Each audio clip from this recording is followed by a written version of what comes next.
Hey, it's Rachel, and I want to talk to you about what to do when your child gets upset over something that you know isn't really a big deal.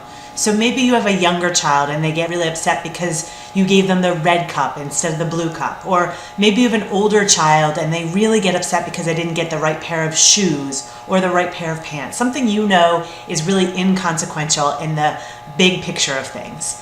Well, what we do is we worry that our kids, if they can't even handle these small things, how are they going to handle the harsh realities of life? We want to build their resistance and their resilience. So what we usually do when our kids get upset over something that's not that big of a deal is we show either through our words or our actions that they're getting worked up over nothing. And we think hopefully that this will show them that whatever they were upset about wasn't a big deal and it'll calm them down. But unfortunately, that's almost the opposite of what we want to do. I mean, put yourself in your child's shoes. Let's say something happened to you that really upset you. Maybe you were driving along one day and someone cut you off and they were really rude and it upset you. Now, later that day, you were telling your friend or a spouse about it, and what they were doing through their words or actions was implying that you were getting worked up over nothing. Maybe your friend or your spouse said, well, people cut people off all the time. Why are you getting so upset?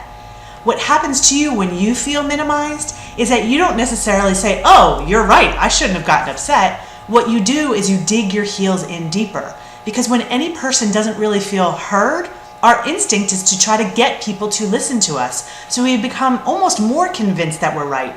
And that's what happens with kids too. When we minimize the way they feel because we think what they got upset about was silly or inconsequential, they actually dig their heels in deeper. So what do we do instead? Well, we certainly don't have to agree with them that they should be upset, but we also don't want to minimize the way they feel.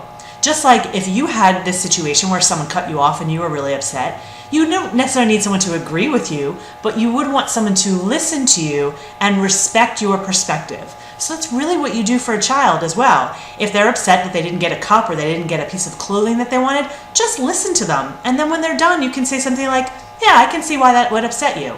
You're not necessarily agreeing with them, but you're also not minimizing them. And because you're not minimizing their feelings, they're less likely to dig in and stay stuck in that place of this big feeling over something that probably isn't that big of a deal.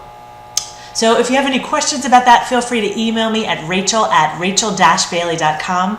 In the meantime, I will see you next time.